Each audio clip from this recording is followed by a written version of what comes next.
It was a night that shattered everything I knew, when the phone rang at 2 a.m., pulling me from sleep with news that my daughter Mia had collapsed and was rushed to the hospital in Bloomington, echoing a dark family history where my own sister had vanished under suspicious circumstances decades ago, leaving whispers of foul play that haunted us still. My name is Frank Garrett from Ohio, and that fateful call changed our lives forever. I raced to the hospital, heart pounding, only to find Mia being wheeled into emergency surgery for what they called acute liver failure.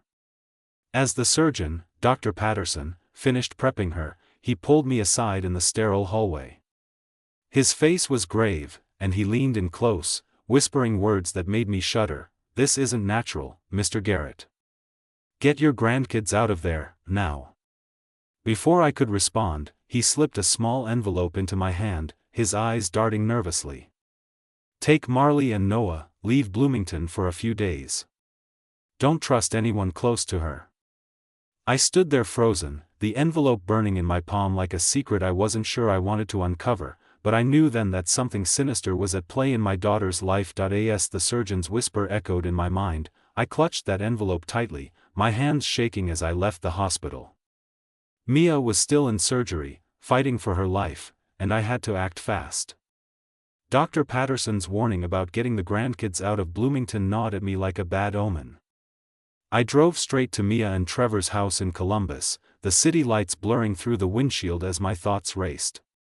Trevor, my son-in-law, had always seemed like the picture of stability, a successful insurance broker with a charming smile and a way of making everyone feel at ease. But now, doubt crept in. Why would a doctor slip me an envelope and urge me to flee with the kids? What was in it? I hadn't opened it yet, fear held me back. Marley and Noah, my grandchildren, were only 6 and 4, innocent in all this. I had to protect them first. Pulling up to their suburban home, I noticed the porch light was off, which was unusual. Trevor had texted me earlier, saying he was at the ER with Mia, playing the role of the concerned husband. But something felt off even before I stepped inside. The garage door was ajar, and the usual hum of the security system was absent.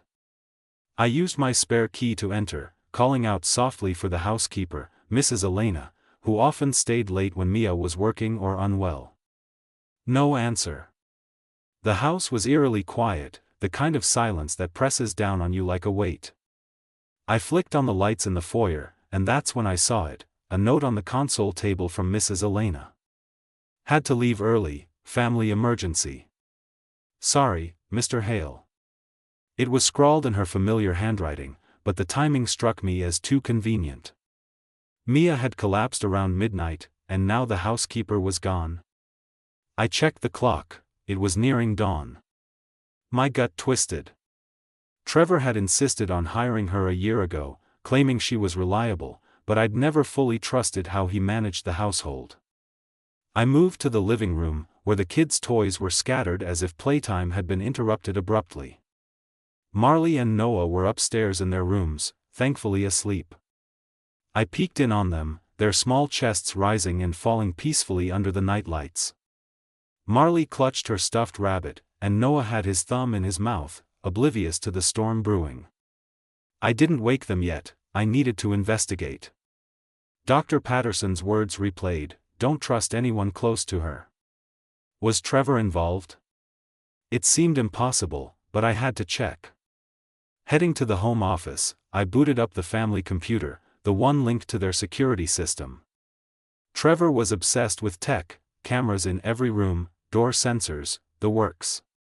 He said it was for safety, especially with the kids. But as I logged in, my blood ran cold. Every indoor camera feed showed offline, with a timestamp from midnight onward.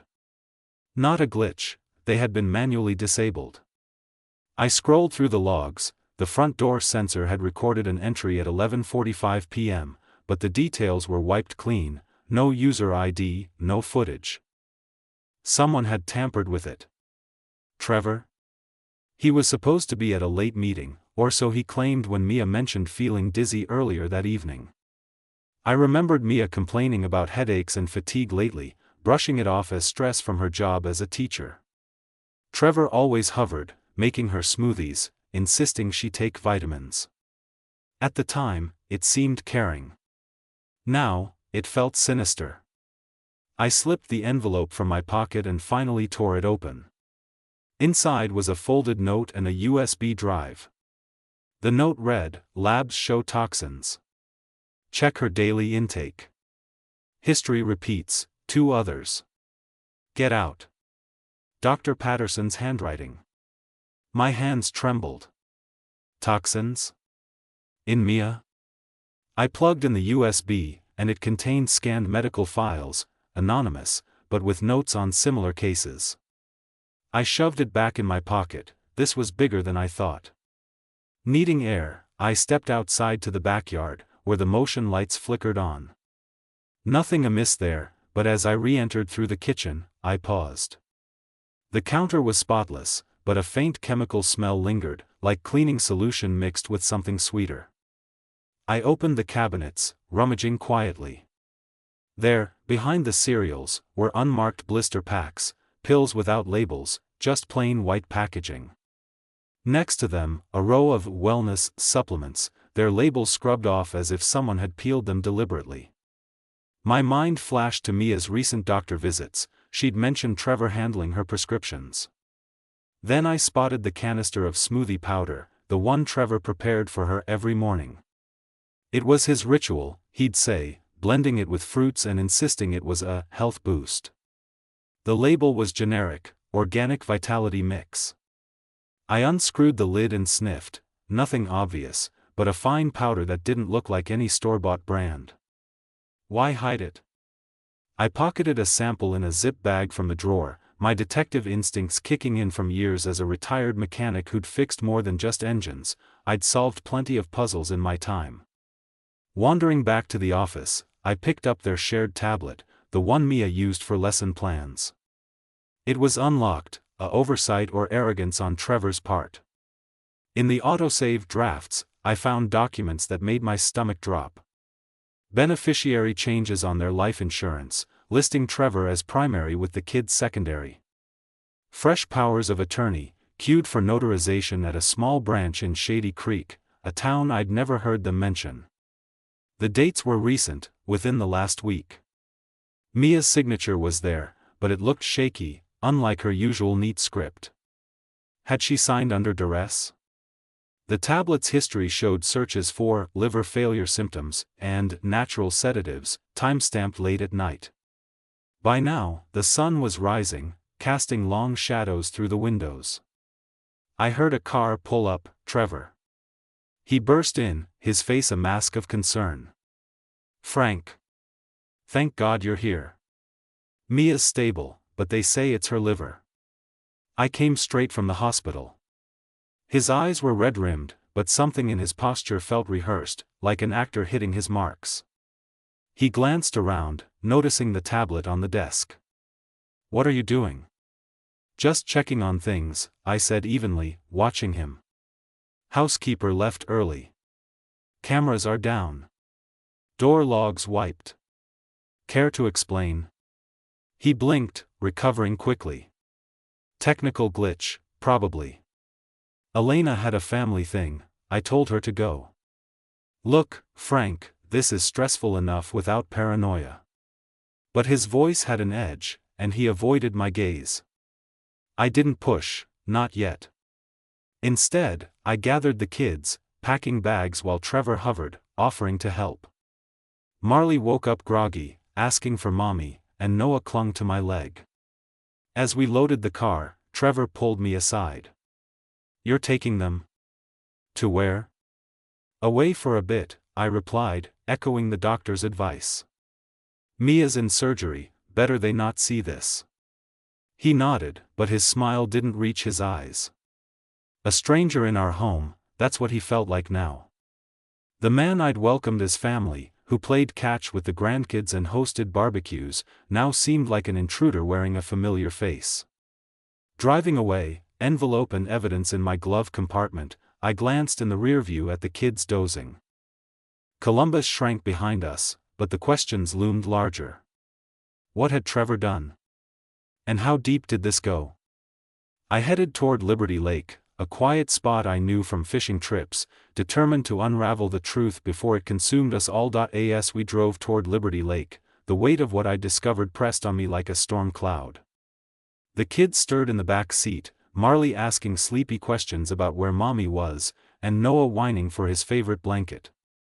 I kept my voice steady, telling them we were going on a surprise adventure to see the big lake where Grandpa used to fish.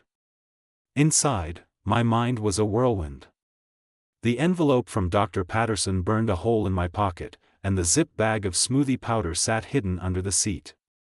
Trevor's facade at the house had cracked just enough to confirm my suspicions. He wasn't the man I thought he was. But I needed more proof, something concrete to protect Mia and the grandkids. We arrived at the Lakeside Motel by mid-morning, a quaint place called Lakeside Retreat with cabins overlooking the water. I chose it because it was off the main highway, cash only, no questions asked. I paid for a week up front, using money from my emergency stash. The owner, an older woman named Rita, handed me the keys with a knowing smile, as if she'd seen her share of folks needing to lay low.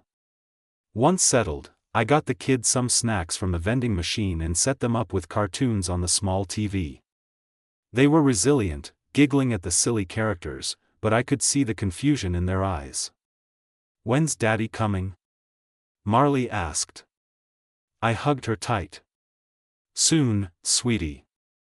Grandpa's got everything under control." With them occupied, I finally dove deeper into the evidence. Sitting at the rickety table by the window, I opened the tablet I'd grabbed from the house. Thankfully, it had a full charge. The autosave draft stared back at me, those beneficiary changes and powers of attorney. I scrutinized them. The insurance policy was from Prairie Mutual, Mia's employer-provided plan, but the updates shifted everything to Trevor, with clauses about incapacitation.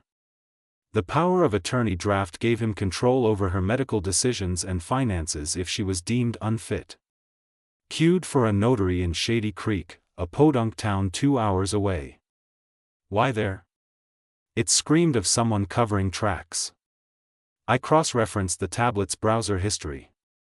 Searches for symptoms of chronic fatigue, herbal sedatives, and even how to contest a will.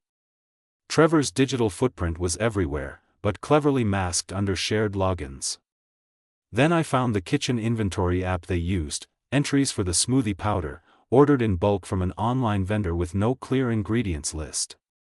I snapped photos of everything on my phone, building a digital trail. Back in the kitchen at their house, those unmarked blister packs haunted me. I'd grabbed one, and now, examining it under the cabin's lamp, I saw faint impressions where labels had been scraped off. Pills inside were small, white, unremarkable, but why hide them? My phone buzzed, a text from the hospital. Mia was out of surgery, stable but weak. Relief flooded me, followed by resolve. I called Dr. Patterson on the number he'd scribbled in the envelope. He answered on the second ring, voice hushed. "Frank? You out?" I confirmed, and he exhaled. "Good." Mia's labs showed elevated toxins, consistent with long-term exposure to sedatives and possibly hepatotoxins. "I've seen patterns like this before. Check her daily routine, it's not accidental." He elaborated, comparing her case to old files he'd pulled. 2 previous partners of Trevor's, from different states. The first, in Topple Ridge, Ohio, 5 years ago, a woman named Sarah who'd suffered unexplained liver enzyme spikes and fainting spells. Pharmacy logs showed refills for sedatives, ordered in odd intervals, always picked up by Trevor under her name. She'd left him abruptly, citing health scares, and vanished from records. The second, in another state, similar story, fainting, fatigue, and a sudden beneficiary switch before she filed for divorce. Dr. Patterson had cross-referenced them through a medical database, noting the rhyming patterns: smoothies, supplements, isolation. He moves around, changes details, but the method's the same, the doctor said. Financial gain. Get those samples tested independently. I hung up, stunned. Trevor's past rhymed too perfectly with the present. How had I missed it? When Mia met him 7 years ago, he'd seemed perfect, stable job, no red flags. But now, piecing it together, I recalled small things, how he discouraged Mia from family gatherings, claiming work trips, the way he managed her medications after Noah's birth, insisting on natural remedies. Invisible control, woven into their life like a web. That afternoon, I drove to a nearby town, leaving the kids with Rita, who offered to babysit for a small fee. At a local lab, nothing fancy, just a walk-in clinic, I paid cash to test the smoothie powder and pills. The technician raised an eyebrow but processed it anonymously. While waiting, I dug deeper online using the motel's Wi-Fi. Public records showed Trevor's history: born in a small town, multiple relocations, ex-partners with vague complaints in old forum posts. One anonymous thread mentioned gaslighting and health manipulation. It fit the pattern. Back at the cabin, the kids and I had a simple dinner of sandwiches and fruit. Marley drew pictures of the lake, and Noah splashed in the shallow water outside. Their laughter was a balm, but my mind raced. The lab results came via email that evening: traces of benzodiazepines in the pills, sedatives that could cause drowsiness, confusion. The powder had milk thistle extract mixed with something sinister, low levels of a hepatotoxin, enough to damage the liver over time without immediate detection. Wellness, indeed. Trevor had been grinding her down, slowly, methodically. I confronted the invisible control head-on. Piecing together the timeline, Mia's symptoms started 6 months ago, coinciding with Trevor's promotion that supposedly strained their finances. The beneficiary changes were dated just before her collapse. Powers of attorney queued for Shady Creek, where a small branch might not scrutinize signatures. It was a setup for if she didn't recover, control her assets, isolate the kids, paint himself as the grieving widower. As night fell, I laid out my plan. I'd return to Bloomington tomorrow, show Mia the evidence. But first, I secured backups, uploading everything to a cloud drive under a fake name. The past that rhymed with Trevor's actions fueled my resolve. My sister's disappearance years ago? Whispers of a controlling partner who'd vanished too. History wouldn't repeat with Mia. I tucked the kids in, whispering promises of safety, and sat by the window, watching the dark lake. Tomorrow, the unmasking began. The next morning, I drove back, heart heavy but determined. At the hospital, Mia was awake, pale but alert. Trevor was there, holding her hand, but I asked him to step out for family time. He hesitated, eyes narrowing, but complied. Alone with Mia, I laid it all out: the discharge forms I'd printed from the tablet, Prairie Mutual emails showing policy tweaks, screenshots of altered emergency contacts where he'd replaced me with himself. Her voice cracked as realization dawned. The smoothies, the pills. I thought they were helping. I've been so tired, forgetting things. Tears welled as I showed her the lab results, the patterns from Trevor's past. She trembled, terrified, but her eyes hardened. He's been isolating me, controlling everything. I'll testify, Dad. For the kids. We hugged, and I felt her strength returning. While she rested, I drove Marley and Noah back to the motel, ensuring they were safe. The pieces were falling into place, but I knew Trevor wouldn't go down without a fight. As the hospital lights faded in my rearview mirror, I gripped the steering wheel tighter, navigating the winding roads back to Liberty Lake. Mia's agreement to testify had ignited a fire in me, but I knew the road ahead was treacherous. Trevor was cunning, and I'd underestimated him before. The kids chattered in the back, Marley singing a made-up song about fish in the lake, Noah echoing her with giggles. Their innocence fueled my determination. I wouldn't let Trevor shatter our family. Back at the motel, I settled them with Rita again, promising a boat ride later. Then, I set to work fortifying our position.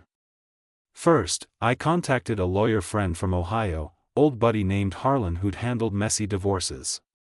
Over a secure call, I laid out the basics: the toxins, the documents, Trevor's past. "Sounds like attempted murder for gain, Frank," he said grimly. "Gather everything: physical evidence, witnesses. I'll start paperwork for protective orders." He advised planting safeguards, so I did. Remembering Trevor's tech obsession, I'd secretly installed a tracker app on the family minivan weeks ago, after Mia mentioned it acting up. It was a precaution then; now, it was a weapon. I checked the app. The van was at their Columbus home, but I synced it to record movements. That evening, as I prepared to head back to confront things head-on, my phone pinged with a hospital update. Mia was improving, but Trevor had been lingering, asking nurses questions. I decided to return to the house one last time for any missed evidence. Driving up to our driveway in Columbus, my heart skipped when headlights flashed behind me. Trevor's sedan pulled in right as I loaded a box of files into my trunk. He stepped out, his face a mix of surprise and something darker. "Frank? What are you doing here? I thought you were with the kids." His voice was calm, too calm, like a predator assessing prey. I straightened, meeting his gaze. "Just grabbing some things for Mia. She's awake, you know. Asked about you." That was a probe, and I saw his jaw tighten. He glanced at the box, then at me. "You shouldn't be rummaging. This is our home." The "our" hung heavy, excluding me.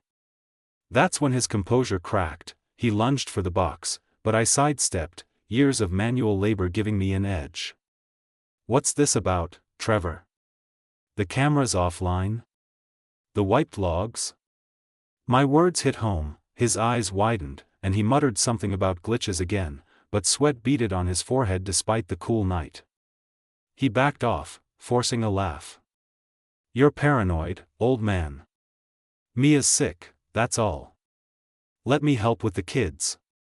But I saw through it. The calm was fracturing. As he drove away, I checked the tracker I'd planted in the minivan earlier that day, hidden in the glove box. It pinged. He was heading not to the hospital, but toward Shady Creek. Bingo. I followed at a distance, my old truck blending into traffic. Meanwhile, I restored cloud backups on my phone, the security system's archives Trevor thought he'd erased. One clip, timestamped 12:07 a.m. the night of Mia's collapse, showed him in the kitchen, handling the powder canister, measuring spoonfuls with gloved hands. He looked over his shoulder nervously, then added something from a vial. Clear as day. My blood boiled. This was premeditated. Arriving in Shady Creek, I parked discreetly and watched him enter the small bank branch. Through the window, I saw him talking to a young woman at the counter, the notary, I assumed. I waited until he left, then approached her myself, flashing my ID and explaining I was investigating fraud. She was a temp, hired via some agency, and nervous. He wanted these powers of attorney notarized quick, she admitted, glancing around. Paid extra for rush. But the signature, it didn't match the ID fully. I showed her the drafts from the tablet, and her eyes widened. "That's it." He said it was for his wife, but he was alone. With Harlan's advice, I recorded her statement on my phone. She flipped easily, providing a timeline. Trevor had contacted the agency 2 days prior, using a shell company name. It shattered his alibi. He claimed to be at a pharmacy pickup in Topple Ridge that night, but the temp's logs showed him arranging this at the same time. The twists kept coming. Back at the motel, I pieced it together with Harlan. The bank revealed more. The notary service was outsourced, and their records confirmed the shell agency was linked to Trevor's business email.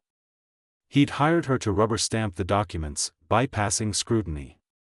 The cloud video was gold, irrefutable proof of tampering with the powder. I sent copies to Harlan and the police anonymously, tipping them off. By morning, detectives were involved, questioning Trevor. He tried to spin it, claiming the powder was innocent, but the lab tests I'd done matched the tox reports from Mia's blood work. The unmasking escalated. Mia, from her hospital bed, gave a statement detailing the isolation, how Trevor controlled her schedule, limited family visits, even monitored her phone. "He made me doubt myself," she said, voice steady now. "The kids stayed safe at the motel, and I visited daily, building forts and telling stories to keep their spirits up." Trevor attempted one last ploy, showing up at the hospital with flowers, begging Mia to reconsider. But she saw the evidence I'd shared, and security escorted him out. Weeks later, in Franklin County Court, the trial unfolded like a nightmare finally exposed to light. Prosecutors presented a damning case, tox reports from the powder showing deliberate contaminants designed to mimic natural failure. Pharmacy order logs from Topple Ridge revealed sedatives refilled under false pretenses, matching the patterns from his ex-partners. The recovered cloud videos played in court, Trevor handling the canister, his face clear in high definition. The temp's testimony sealed it. She described his rushed demeanor, the shell agency, and how he'd paid in cash to avoid traces. Mia took the stand, her voice cracking only once as she described the routine of control, the smoothies that left her foggy, the pills that sapped her energy, the gradual isolation from friends and me. "He was grinding me down for the insurance, the house, everything," she said, eyes locked on the jury. They nodded, faces grim. Trevor's defense crumbled, his lawyer argued coincidence, but the evidence was overwhelming. The jury deliberated for just 2 hours, finding him guilty of attempted murder for financial gain. Sentencing came swift, 20 years, no parole for 10. As they led him away in cuffs, he shot me a look of pure venom, but I stood tall, arm around Mia, who was discharged and recovering. In the aftermath, life rebuilt slowly. Mia rented a small place by Shady Lane Park in a quiet suburb, away from Columbus shadows. It's cozy, with a yard for the kids to play. Marley started first grade, chattering about new friends, and Noah's laughter fills the rooms again. We visit often, barbecues, story times, rebuilding the bonds Trevor tried to sever. Mia's pursuing counseling, turning her experience into strength, even considering writing about it to help others.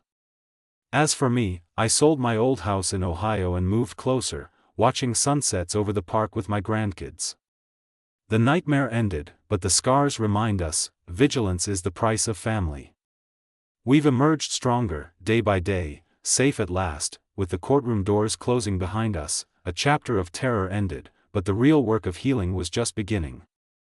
My name is Frank Garrett, and as I drove Mia and the kids to her new rental by Shady Lane Park, the weight of the trial lingered like a shadow that refused to fully dissipate.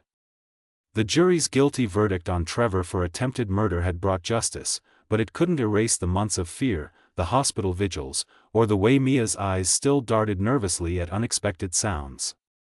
We were rebuilding, day by day, but I knew from my own past losses that recovery wasn't a straight path. It twisted, doubled back, and sometimes led you through dark valleys before the light returned. The small house on Shady Lane was a far cry from the spacious Columbus home Trevor had insisted on, with its high-tech gadgets and manicured lawn. This place was modest, a 2-bedroom bungalow with peeling white paint, a tiny porch swing, and a backyard that backed onto the park's walking trails. Mia chose it for the rent, affordable on her teacher's salary now that the insurance payouts were frozen pending appeals, and for the sense of community. Neighbors waved as we unloaded boxes, and the park offered open spaces where Marley and Noah could run free, away from the confined echoes of their old life. I helped carry in the essentials, a few suitcases of clothes, the kids' favorite toys, and a box of kitchenware I'd salvaged from storage.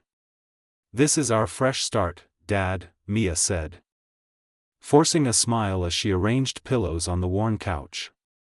Her voice was stronger now, post-recovery, but the fatigue lines around her eyes told of sleepless nights. That first week, I stayed over, sleeping on the pull-out in the living room to give them stability. Morning started with simple routines. I'd brew coffee while Mia got the kids ready for the day.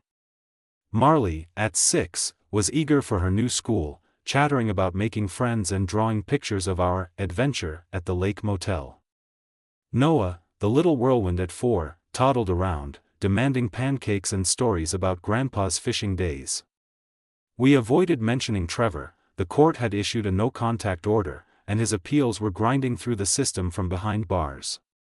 But his presence lingered in subtle ways, like when Mia hesitated before drinking a glass of water, or when she double-checked locks at night. "I still feel him watching," she confessed one evening as we sat on the porch, the sun dipping behind the trees. I nodded, understanding all too well. My sister's disappearance decades ago had left similar scars. I'd learned to live with ghosts, but never fully exorcise them. To fill the days, we focused on rebuilding. I took on handyman tasks around the house, fixing a leaky faucet, painting the kids' room in bright blues and yellows to chase away the gloom. Mia enrolled in online counseling sessions, sharing her story in a support group for survivors of domestic manipulation. "It's not just the poison," she explained during one of our talks. "It was the control, the way he made me question my own mind. The smoothies tasted off sometimes, but he'd say I was imagining it. The pills? He called them vitamins for my stress." Hearing her articulate it strengthened my resolve. I'd failed to see the signs earlier, blinded by Trevor's charm, but now I was her shield. Unexpectedly, the community stepped in. A neighbor, Mrs. Lopez, brought over a casserole and invited the kids to play with her grandchildren. At the park, we met other families, and Mia even joined a walking group, tentatively opening up about her ordeal without details. "It was therapeutic," she said, turning isolation into connection. For me, the real twist came when Harlan, my lawyer friend, called with updates. Trevor's appeals were faltering. New evidence had surfaced from one of his ex-partners, the woman from Topple Ridge.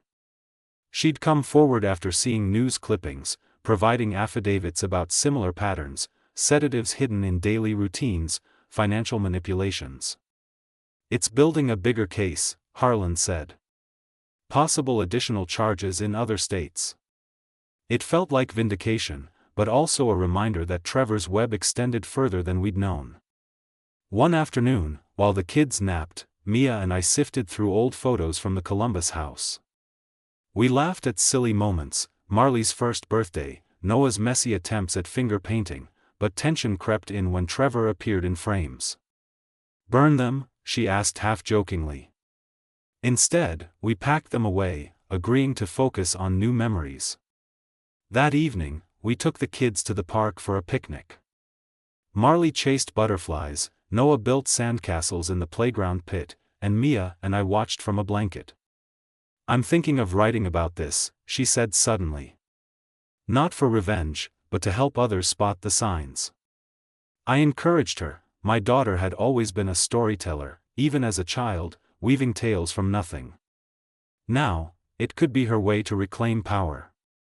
As weeks turned to months, normalcy crept in. Mia returned to teaching, her students' energy lifting her spirits. I found part-time work at a local garage, tinkering with engines to keep my hands busy and my mind occupied. The kids adapted remarkably. Marley excelled in school, earning gold stars for reading, while Noah's vocabulary exploded with new words like adventure and safe.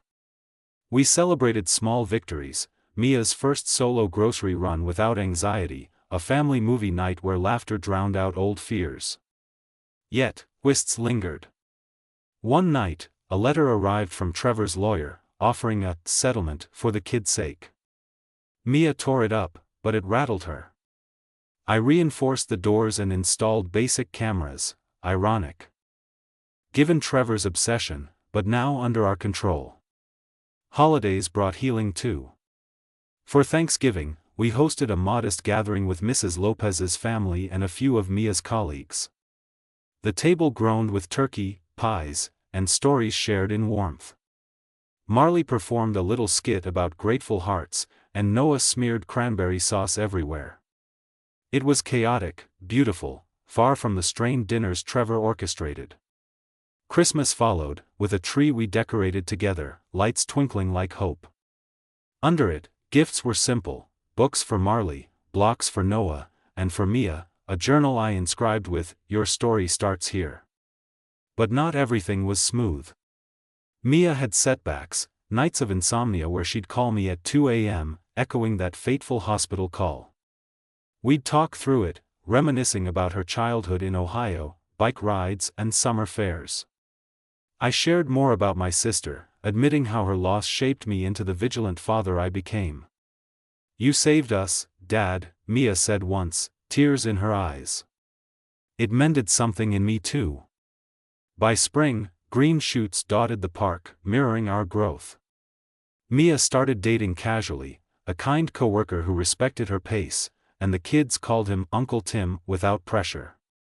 I met a widow at the garage, sharing coffee and stories, a gentle companionship I'd long denied myself. Trevor's final appeal failed, extending his sentence. We learned he'd confessed fragments in prison, blaming a rough upbringing, but excuses meant nothing. Our family was intact, stronger. Looking back, that night call was the hook that unraveled everything, but it led to this, a life rebuilt on trust, not control. We walk the park paths now, hand in hand, the kids racing ahead. Scars fade, but they remind us of resilience. Day by day, we're not just surviving, we're thriving. As spring bloomed into summer along Shady Lane Park, our rebuilt life took on a rhythm that felt almost normal, though the echoes of Trevor's betrayal still whispered in quiet moments. My name is Frank Garrett, and watching Mia flourish in her new home filled me with a pride that outweighed the lingering bitterness. The bungalow had become a sanctuary, wildflowers Mia planted in the front yard nodded in the breeze, and the kids' laughter bounced off the walls like sunlight. Yet, just as we settled, unexpected ripples from the past surfaced, testing our newfound peace. It started with a knock on the door one humid afternoon, a process server handing Mia a thick envelope from Trevor's legal team, claiming rights to marital assets frozen during the trial. It was a low blow, dragging us back into paperwork and court dates, but it also uncovered hidden layers to Trevor's schemes that we hadn't fully grasped. Mia stared at the documents, her face paling as she read. He had offshore accounts, Dad. Listed under shell names. The prosecutors missed this. I took the papers, my mechanic's hand steady despite the anger boiling inside. Harlan, our lawyer, confirmed it over the phone. Trevor had siphoned funds from joint accounts into hidden investments, disguised as business expenses. It explained the promotion he'd bragged about, the one that supposedly strained their finances but actually funded his escape plans. "We'll countersue for fraud," Harlan assured us. This could add years to his sentence. The revelation twisted like a knife. Trevor hadn't just poisoned Mia's body, he'd eroded their future from the shadows. We spent that evening poring over bank statements I'd salvaged, tracing transfers to accounts in Shady Creek and beyond. It rhymed with his past patterns, those ex-partners who'd reported financial drains before fleeing. The kids sensed the tension, even if we shielded them. Marley, ever perceptive, drew a picture of a monster in a cage, which she explained was the bad man who hurt Mommy. We enrolled her in art therapy at the community center, where she expressed fears through colors and shapes. Noah, more rambunctious, acted out with tantrums, so Mia started a bedtime ritual of safe stories, where we'd invent tales of brave families overcoming dragons. It helped, but I saw the toll on Mia. She lost weight again, her smiles forced. "I thought it was over," she admitted one night as we walked the park trails, fireflies flickering like distant stars. I squeezed her hand. "It is, mostly. This is just cleanup. We're stronger now." To counter the stress, we leaned into community. Mrs. Lopez organized a block party, and our little family became the heart of it. I grilled burgers while Mia shared lemonades, chatting with neighbors about everything but the trial. Tim, her co-worker friend, joined us, bringing board games that had the kids in stitches. He was patient, never pushing, and his presence brought a lightness to Mia. "He's good for you," I told her later, as we cleaned up. She blushed. "Maybe. It's nice not to feel controlled." For me, companionship came unexpectedly too, a fishing buddy from the garage, Hank, who shared my love for quiet lakes. We'd cast lines at dawn, talking about life's curveballs, and it eased the solitude I'd carried since losing my wife years ago. As the legal battle heated up, more twists emerged. Investigators, prompted by our countersuit, dug into Trevor's shell agency, the one he'd used for the notary temp. It led to a web of fake businesses, including one tied to the smoothie powder supplier. Turns out, he'd invested in the company, customizing batches with additives that evaded standard tests. A whistleblower from the firm came forward, providing emails where Trevor requested special formulations for personal use. It was damning, linking directly to the tox reports. Harlan presented it in court, and the judge froze the assets, awarding Mia full control. Trevor, from prison, raged in letters we never opened, but his power was gone. Summer peaked with a family trip back to Liberty Lake, the motel where we'd hidden during the crisis. Rita, the owner, greeted us like old friends, upgrading us to a cabin with a view.